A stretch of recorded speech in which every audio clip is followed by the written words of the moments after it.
Hello,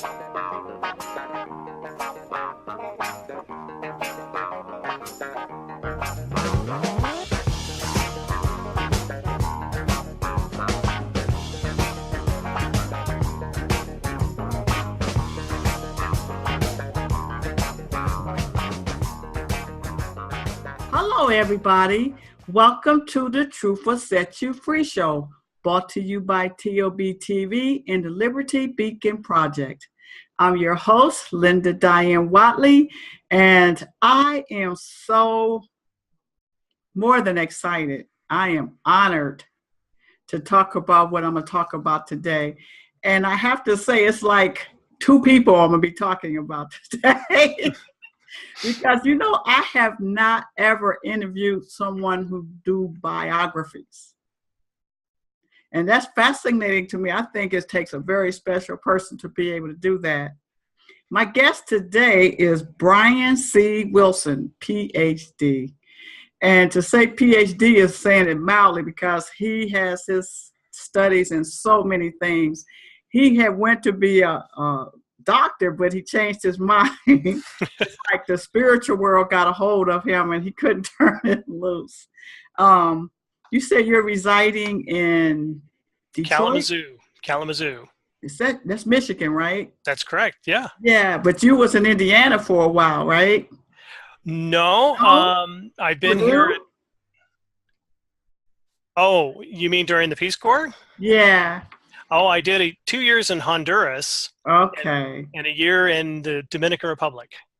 I have to tell people, just like I told you, he has so much depth to his resume that it was like, oh my God, just to let people know just how busy he has been his whole life, and it's been so fruitful. And so I'm just going to touch bases on some of the things he's about. But Brian is a fascinating person to me, especially a person who can take a story of someone else's life and just allow it to live through them and create such a great work of art. Just phenomenal. But anyway, I'm going to tell you about what I'm talking about because this one book is amazing. How you doing today, Brian, anyway? I'm doing great. That's glad to be with you. Yes, I'm excited, as you can see. I'm trying to keep myself neutral because this is not a neutral experience when you deal with the depth of spirituality as you and your person that you wrote about. It's just awesome. Anyway, he enjoys music, traveling to religious and spiritual sites, and he struggles through with yoga asana. Yoga asanas, the positions of yoga. Mm-hmm. But you do it though, right? I do it. Not well, but I do it. Yeah. It's the intent. Yes. And apparently it works because you're pretty balanced to me. Well, our teacher says it's yoga. It's not ego. It's yoga. Yes. I like that. See, you are so many things. He is the author of his new book called John E.Fetzer and the Quest for the New Age.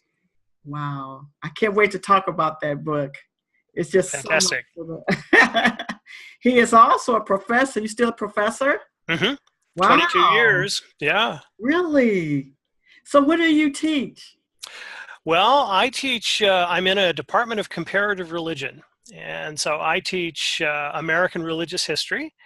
And I teach a number of classes. I teach a kind of overview of American religious history. So we primarily focus on Christianity in that class. And then I also teach a new religious movements class, which deals with everything from Mormons and Seventh-day Adventists and Jehovah's Witnesses, all the way into all sorts of interesting new things like Scientology and groups like that. So It's a wide-ranging class. Yeah. Wow. So those are kind of my two bread and butter courses. I also teach, for graduates, I teach a course on religion and alternative medicine in the United States. So what is it about that intrigues you so that you have stayed with it so long? Well, that's kind of a good question because people often ask me if I'm a religious person, and I have to answer that the paradoxical thing is that I'm an agnostic seeker. So I love to investigate spiritual movements and religions, and I'm fascinated by religious people. But I also bring a kind of critical approach to it as well. So people ask me what my religion is. I always tell them it's comparative religion. That's how I get close to things spiritual. Well, I could say you have enough experience and research that you can probably create your own religion. You probably can start a movement yourself. Hey, look, if you know Trump can do it, anybody can do it. Because Trump have his movement. I don't care if nobody say Trump got a movement. I just had to say that. I believe you could do that. Have a movement that just, and it's a freeing thing because you're not trying to be tied down. You're not trying to tie other people down. Nope.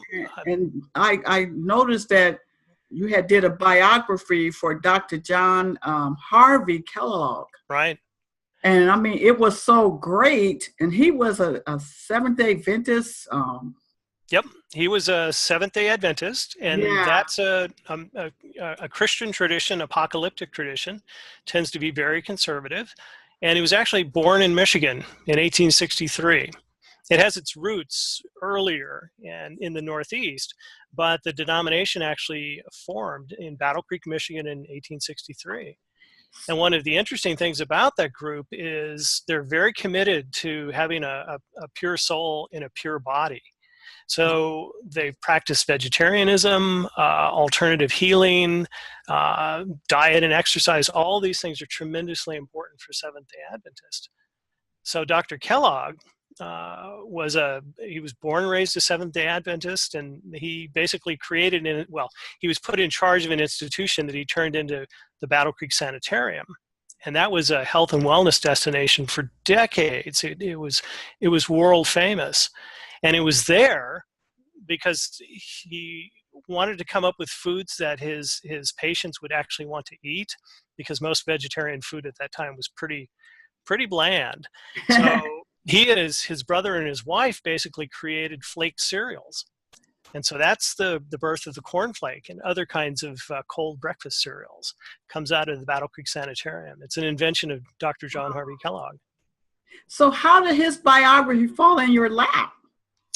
Well, like I said, I'm very interested in new religious movements and have always been interested in Seventh-day Adventism. But the first thing that intrigued me was the city of Battle Creek, which is just a small town now, and it goes back to pioneer days, but it was actually founded by Quakers. And all the Quakers at a certain point became spiritualists. So, spiritualism is the idea that mediums can contact the spirits of the dead, and it was a religion, still is. And so it became a hotbed of spiritualism. And then Seventh-day Adventism came to town. So that's interesting because they didn't quite get along too well. But then I became fascinated with the Seventh-day Adventists and Dr. Kellogg. And what I really enjoy, you talked about spiritual biography, is the ability to basically trace how people put together their particular worldviews. And it's not always easy because most people don't leave behind a paper trail. I mean, it just happens. They do it. They don't think about it. But some people do, like John Harvey Kellogg and John E.Fetzer. And so for a biographer, for me, it was great because the archival materials on John Harvey Kellogg are just almost endless. And so it allowed me to put together a very substantial, very rich kind of biography of his spiritual life. So that was just a joy. It was a lot of fun to put together that book. It had to have some kind of transformation for you, because how could you touch such profound truths and revelations without it not having an effect on you? I mean, didn't it have a... Oh, I think so. Sure. Yeah. Make you want more. Well, it keeps me exploring. That's the thing. Yeah. The nice thing about religion and spiritual movements is there are so many of them that, I could teach for another 50 years. I probably won't, but I could, and still not get to the end of all the traditions in the world. So for me, it's kind of it's an endless process of exploring. It took you right into a very powerful biography. Yes. I mean, you did such a great job with Kellogg that someone recognized and they approached you. Yes, there's a foundation in Kalamazoo called the E.Fetzer Institute. And the E.Fetzer Institute was founded by a man named John E. Kellogg. John E.Fetzer. And we'll talk about E.Fetzer a little bit more. But the institute, the E.Fetzer Institute, actually has a branch called the Memorial Trust. And part of their job is to preserve the legacy of John E.Fetzer. So some members of their board saw my Kellogg book, liked what I did with Kellogg and the approach I took, and asked me if I'd be interested in just kind of exploring whether there's enough material to do a book on John Fetzer. So they let me explore the archives of the Fetzer Institute. And of course, John Fetzer just kept everything from childhood on. It's just amazing. So again, a very rich documentary record that allowed me to put together a very, what I think, full spiritual biography for John Fetzer. Tell them the title of that biography, because it's awesome too. It's called John E. Fetzer and the Quest for the New Age. And I tell you, oh my goodness, I was so, how do you describe it? The rawness and the purity of his unfoldment. Yes. Oh God. And it's like people used to have that desire and that curiosity, you know, and he came through it from childhood. Mm-hmm. And it just never ended. No. Well, the interesting thing about John Fetzer was that in addition to his spiritual search, he was also just an incredibly successful businessman.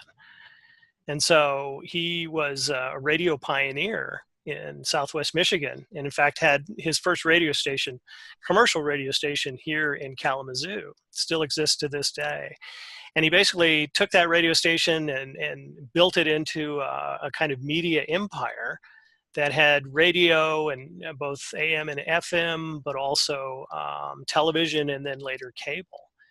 And people in Michigan still know John Fetzer not only for the Fetzer broadcasting system, but also because he was the owner for almost 30 years of the Detroit Tigers baseball team. So he was tremendously successful. But part of it was that people didn't know about this, but he had this other side to him, and that was his spiritual search, which he took very seriously and pursued throughout his life. I mean, it's just so phenomenal how you was able to go from practically birth, like you was his brother or his friend, because the way you bought his story, it was like he was sharing it with me. Oh, thank you. Well, I was sharing it with me. I was successful then. That's the goal. Successful. Yeah. So what would you say that drew you in, that you just had to do it?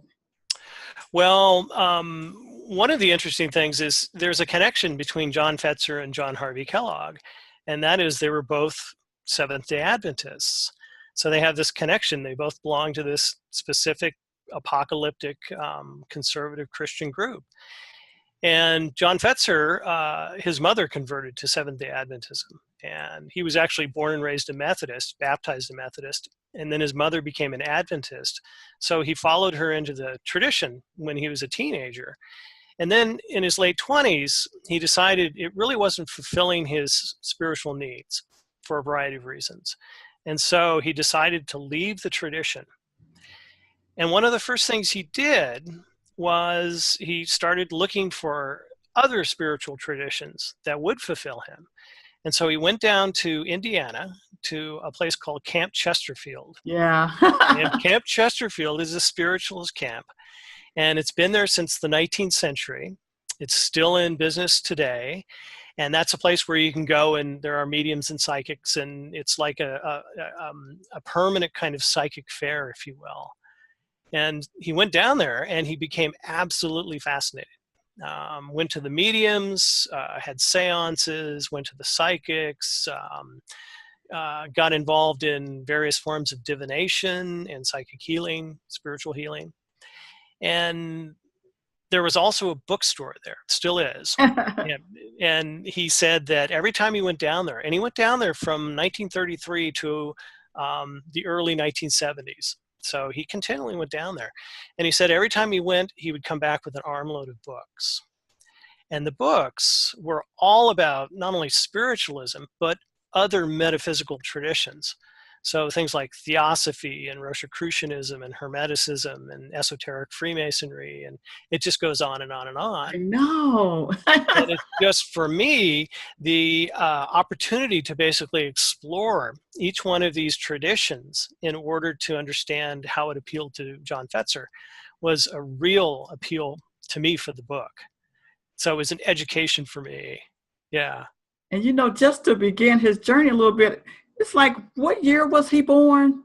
He was born in 1901, and Okay. he passed away almost 90. He just missed it in 1991. So a very long Wow. life. Yeah. Yes, he did. But it was like, his life seemed like it was paving a way for him to go in depth about spirituality, because at the age 11, share with us about his experience with Jesus. Well, he was living in a small town in Indiana, and he went to the local department store. And apparently he was fooling around in the elevator like kids will do, and something happened, and he got stuck. He got stuck in the elevator. And at that point, he had a vision of Jesus, and he saw himself holding on to the leg of Jesus, and he looked up, and Jesus looked down at him and said, "I'll never let you go." Wow. And so for Fetzer, that kind of said, okay, everything's okay.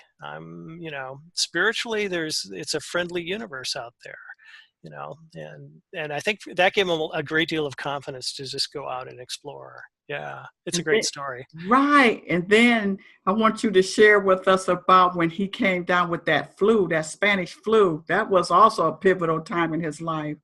It was. At the end of World War I, there was a global pandemic, and it was a form of Spanish flu. And today, of course, we think of the flu as something, okay, you're in bed for 3 or 4 days and that's it. But with the Spanish flu, it killed literally millions of people around the world. It was horrendous, and in the United States. And John Fetzer came down with the flu. And his family basically despaired of his life, and the doctor was over, and Fetzer, many years later, recalled that the doctor basically told his mother that, okay, John's not going to make it. It's too bad. And so John Fetzer at that point basically said, he made a pledge to God. And he said, if you pull me through this, then I will devote my life to your service. And I think the rest of his life really bore that out. He kept his pledge. He kept Yeah. that pledge. That was phenomenal. But Yeah. then he took that, and then he lost family members. Did he end up alone? No, his father died when he was very young, not of Spanish flu. But he was 2 or 3 years old when his father passed away. So he was raised by his mother, Della Fetzer, and she was a very enterprising woman. She made hats for a living, and then she got into the real estate market, and she would buy houses and fix them up and essentially flip them. And so John Fetzer basically he lived in many different places as a kid, because his mom was always buying homes and fixing them up, selling them, and moving on to the next one, which of course today is lots of people do that, flipping houses. So his mother basically provided him with a very stable, middle-class environment. It wasn't luxurious, but he had a very good home life. Yeah. But the death of I think it was his brother and his father, right? That's correct. He had a younger brother. Well, no, an older brother actually, who died before him, and his father as well. So one of the things he did when he went to the Camp Chesterfield, the spiritualist camp, was he made contact with his baby brother and his father. And for him, that was tremendously comforting for him. Yeah. Yes. Yeah. And he actually had photos. Yes. Now there's a story behind the spirit photos. And the spirit photos, well, I'll get to that. I'll tell you the background of it because it's kind of interesting in Okay. itself. Um, Probably because his father died when he was such a young man, John Fetzer got very interested in genealogy and tracing his father's family. And I think this was a way for him to get to know his father's family and get to know his father in the process. The problem was he started this in the 1930s. And of course, there wasn't ancestry.com or any of the kind of resources that we have to do genealogy today. So it was a lot of legwork. And he had to go to records offices and city halls and churches. And it basically took him all the way to Europe to trace his family back. But occasionally he'd run into dead ends. He couldn't find the link farther back. And so he would go to Camp Chesterfield and consult the spirits. And according to John Fetzer, they provided him with useful hints for where he should go next to look for information. Now, the spirit photographs. Part of the problem was he was writing a book, essentially a genealogy of his father's family, and he didn't have pictures because a lot of his relatives, there were no surviving pictures or photographs. So he went to a specific medium at Camp Chesterfield who had the ability to basically imprint on photographic paper the faces of dead relatives from the past. And so these were the spirit photographs. And some of them he identified as some of his ancestors. And what he did is he got an artist to take these pictures and render them into the line drawings. And some of them made it into his genealogy. Wow. Yeah. And you know, he was so intrigued with the radio. I wonder, do you think that had any effect on him being interested in the unseen of life? Because he learned how to create those waves, those channels. Yes, his brother-in-law, a guy named Fred Ribble, was a telegraph operator for the Wabash Railroad. And so he taught young John Fetzer, and this is in the 19 teens, he taught him Morse code. And then together they built a little crystal set, which is a very primitive little radio. And they were just fascinated by the fact that they could pull voices and music and all sorts of stuff just right out of the air. And so John Fetzer got interested in radio and the engineering side of radio, but it also sparked his spiritual imagination because he thought, well, if we have these energy waves out there that can be picked up by radio, maybe there's a continuum, a spectrum of energy out there that connects up electromagnetic radiation with even subtler energies and maybe even spirit itself. And maybe this is just a manifestation of spirit. And so he developed this idea that the entire cosmos, the entire universe, is essentially centered around a great central source that basically sends out spiritual energy. And if people want health or well-being or enlightenment, they need to put themselves in tune with it. So there's a lot of radio metaphors in John Fetzer, and I don't think that's accidental. Right. I found that fascinating because I wanted to ask you too, because in the book it said that when asked, did radio impact his spiritualism interest, he answered, Nikola Tesla was their Bible. What did that mean? Well, one of the early electronic pioneers was a Yugoslavian named Nikola Tesla. And of course, the motor car company today is named after him, Tesla Cars. But he had the ability to basically envision new machines in his head and to experiment with these machines in his head. So he claimed that he could actually create electrical devices purely in his imagination, purely through inspiration, and then test them out in his head. And then when he built them, they operated perfectly. Now, I'm not sure whether that's true or not, but that was the claim he made. But he was also fascinated by, Nikola Tesla was fascinated by energies of all kinds. And he really thought that everything was unified throughout the universe by energy. And it's a small step from energy to spirit, and that's what John E.Fetzer did. Is he was inspired by the writings and articles about Nikola Tesla to start thinking about the pervasiveness of these energies and the fact that maybe everything in the cosmos is simply different variations of vibrations of energy. So the body is a lower vibration, the soul is a higher vibration, and that we easily basically can go from one to the other if we know how the universe is put together. That's what John Fetzer eventually came to think. So where did the tigers come in at? Well, part of it was from as a young boy.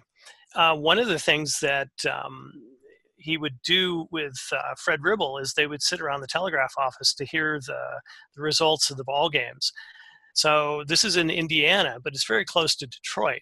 So the Detroit Tigers became John Fetzer's favorite baseball team. So this is back in the 19-teens, but fast forward to 1956, John Fetzer puts together an 11-man syndicate to basically buy the baseball team. And then slowly but surely over the next 5 or 6 years, John Fetzer buys out his partners. And so he eventually becomes the sole owner of the baseball team. And I think he loved baseball, but I think he also saw the baseball team as kind of the ideal community. You know, it was 9 men all basically pulling together for a common goal. And at some level, there's almost a kind of psychic element to it too, because if baseball players are really operating together as a unit, there's almost a kind of telepathic communication between them. Who knows whether that's true. Now that you mentioned that, it kind of looks that way because they sure don't be in no hurry. That's right. That's right. They know what they're doing, and there's some kind of communication going on with the players. So I think he was fascinated by that. Plus, he just thought it was a good business decision as well. And in the end, it turned out to be an excellent business decision. Yeah. What made him such a businessman after being so engulfed in spirituality, or did that one come before the other?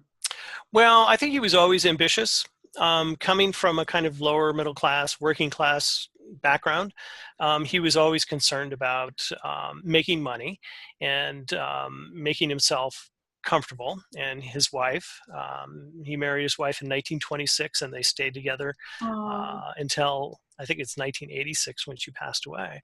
So he was concerned about creating, a nest egg for himself. And then he found out he had a knack for it, that he had a real knack for business. And to some degree, he felt that his business success was due to the fact that, he worked hard, put in long hours, did everything right, but he also made good decisions, usually, and he picked good people to be around him.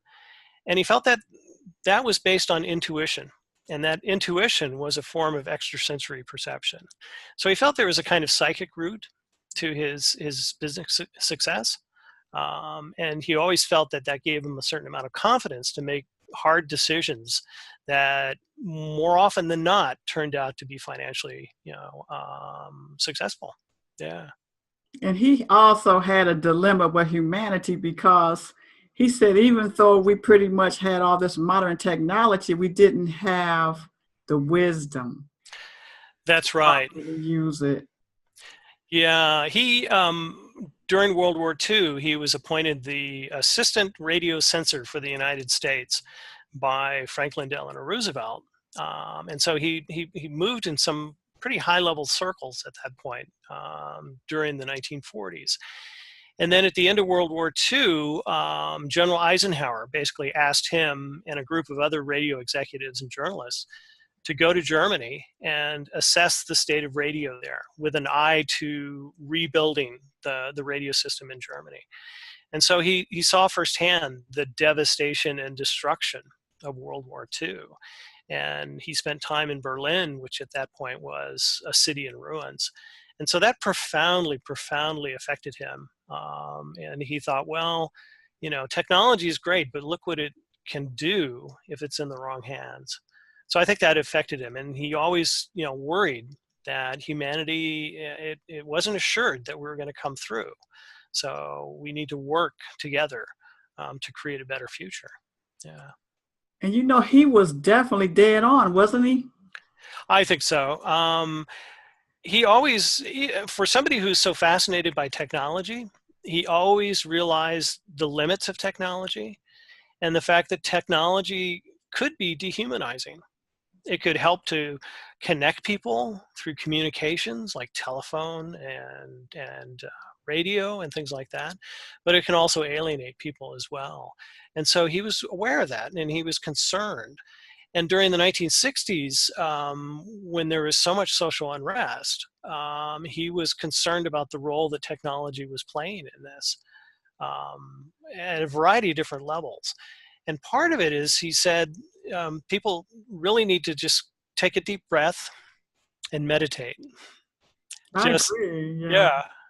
And basically, take a step back, just take a breather, and then calm your mind and just get everything out of it, all the distractions, the television, the radio, the newspapers, all the bad news, and carve out a space for yourself, and then work from there. And only from that kind of position of groundedness did he think that the United States would come together and basically overcome the social challenges of the 1960s.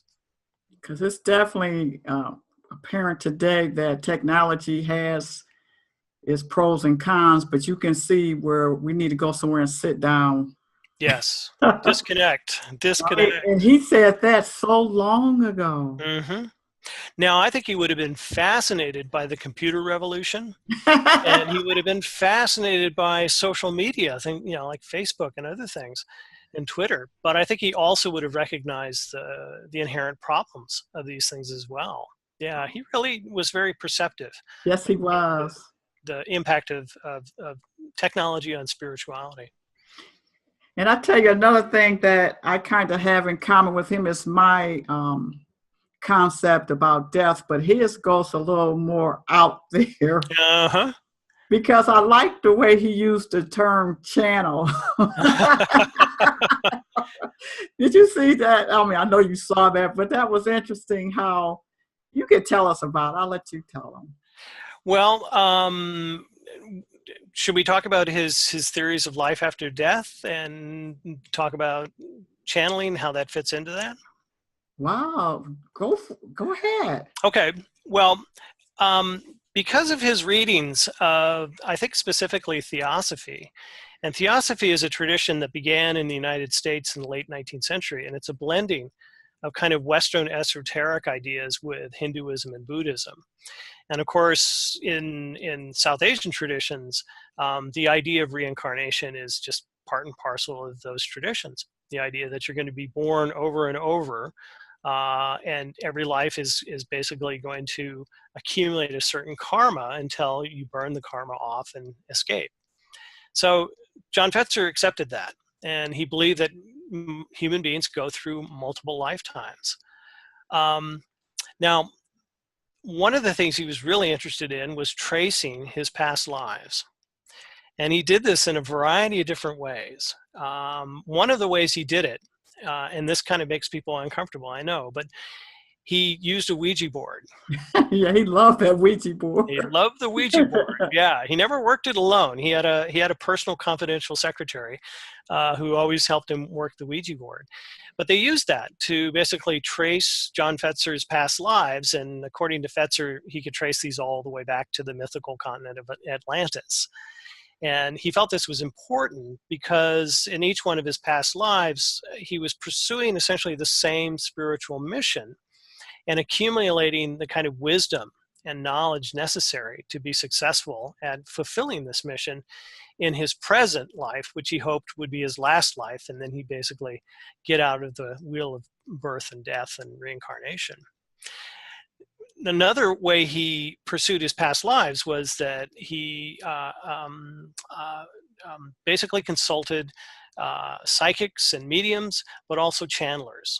So channelers are people who basically communicate, typically through a trance, with higher beings, or sometimes they're called ascended masters, or there's various terms for them. Mahatmas is one. And in his last decade, he was devoted to a channeler named Jim Gordon, who basically became kind of his personal channeler.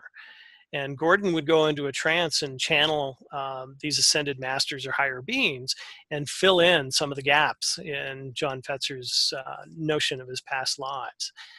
And also gave him all sorts of advice about his business and personal decisions, and also the orientation of where the Fetzer Institute should go.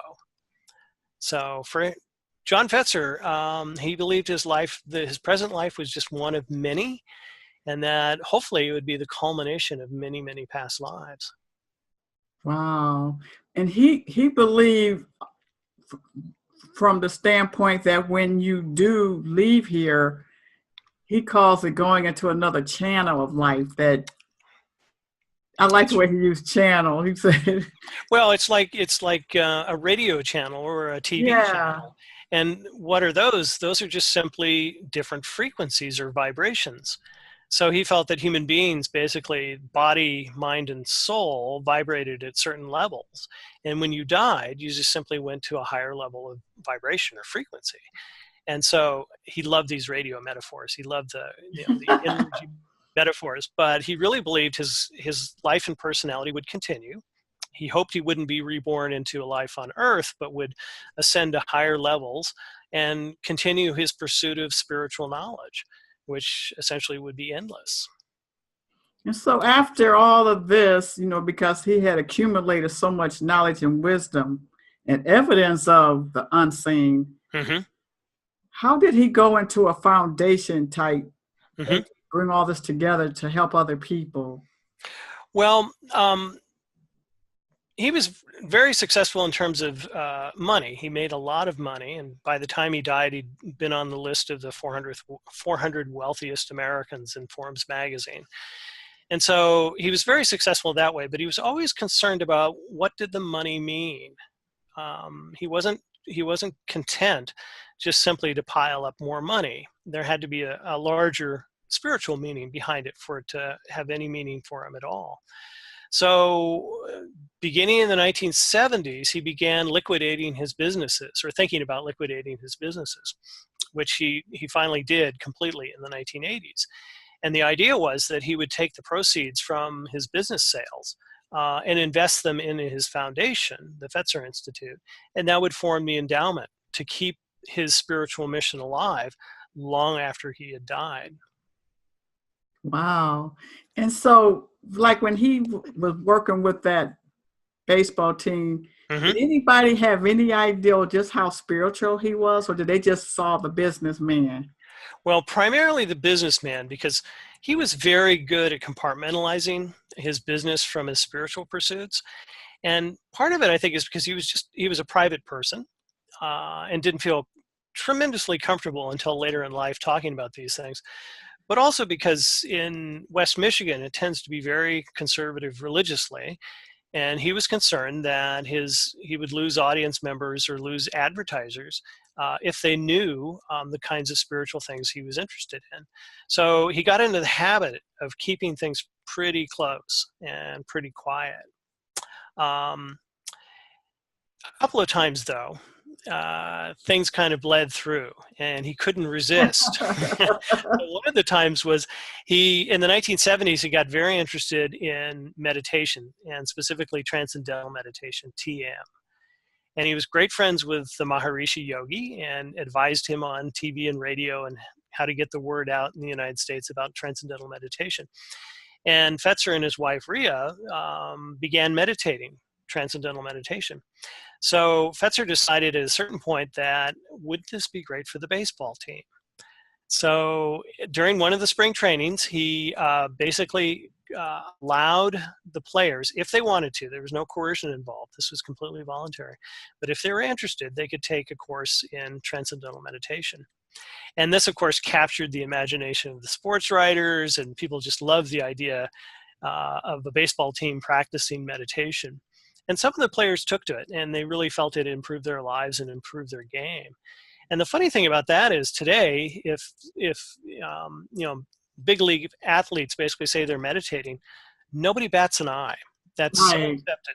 that's so part of it that it's an amazing change from the 1970s when it became kind of um, a big news article among the sports writers that John Fetzer was introducing TM into the into spring training. Yeah, we've come a long way in that regard. Yeah. So sometimes his business and his spiritual interests overlapped, but it was only in his late 70s, early 80s, which was the late 1970s, early 1980s, when he was liquidating his businesses, that he became really comfortable talking more publicly about his spiritual beliefs. So slowly but surely, just before he passed away, he basically come out as a enthusiast of all sorts of medical and metaphysical and spiritual traditions. You might as well throw medical in there too, because he Yep, sought them for healings and guidance. I mean, a couple of them, didn't he? he did. During the 1970s, when he first really started funding research through his foundation, it started with parapsychology. He was fascinated by ESP and psychokinesis, you know, moving things with your mind and things like that.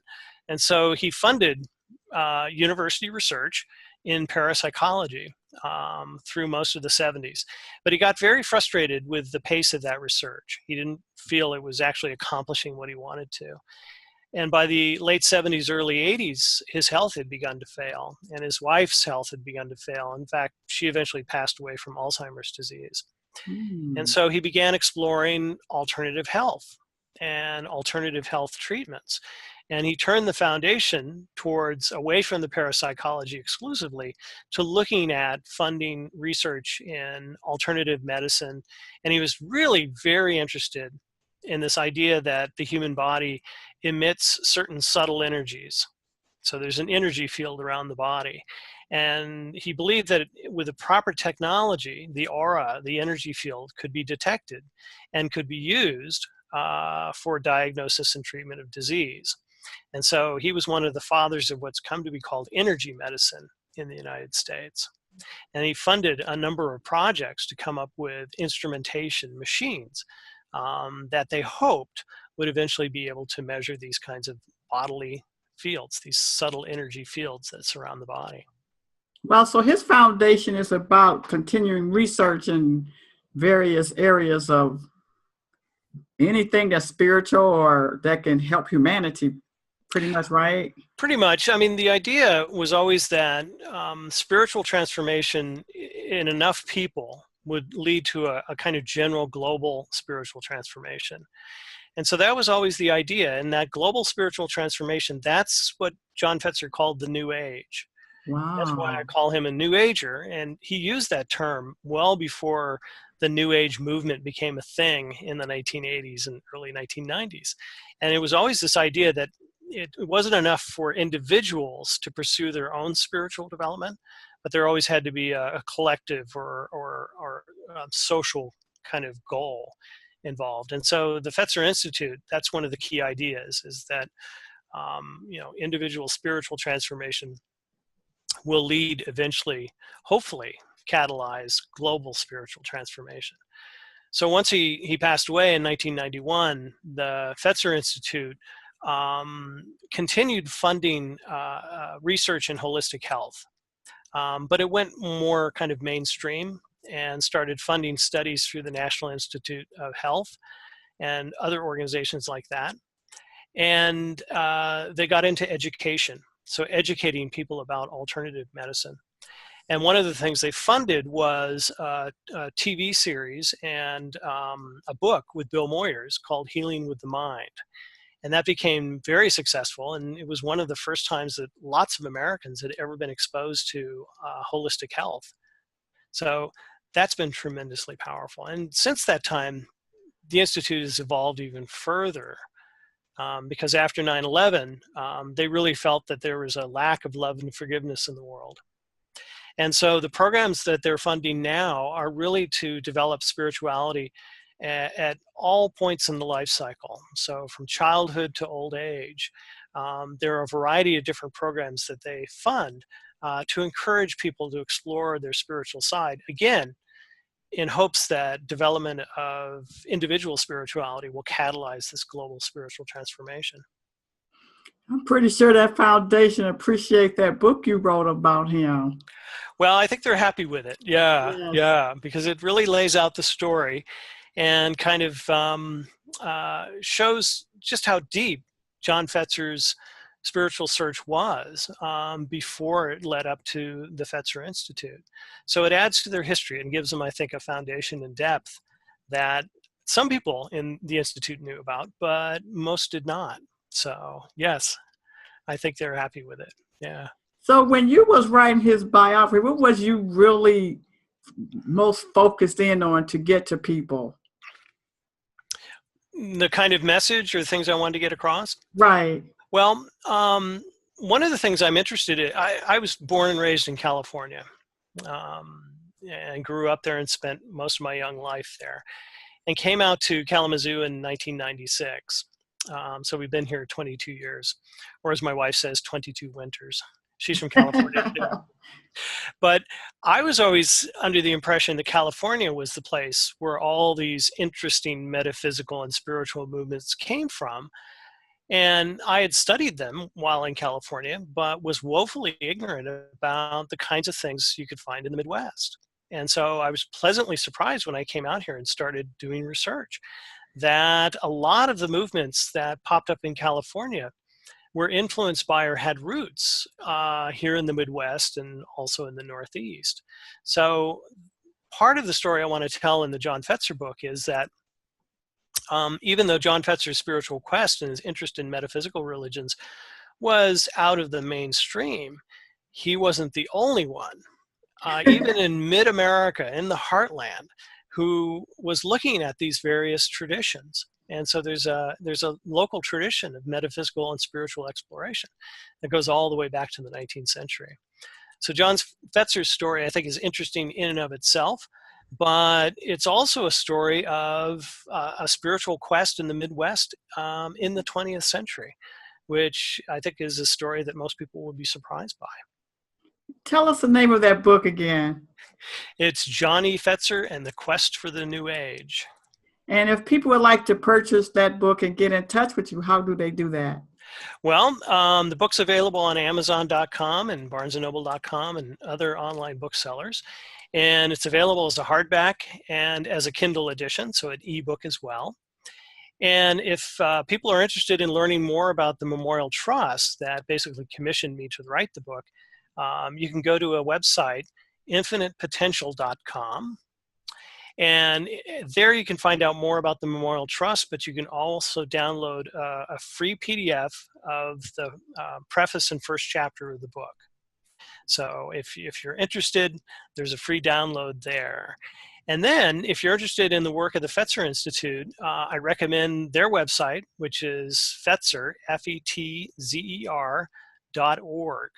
And there they talk about, in great detail, the kinds of programs they're funding in spirituality today. Wow. You know what? What's that? You are on the Truth Will Set You Free show. Give us a truth to remember you by.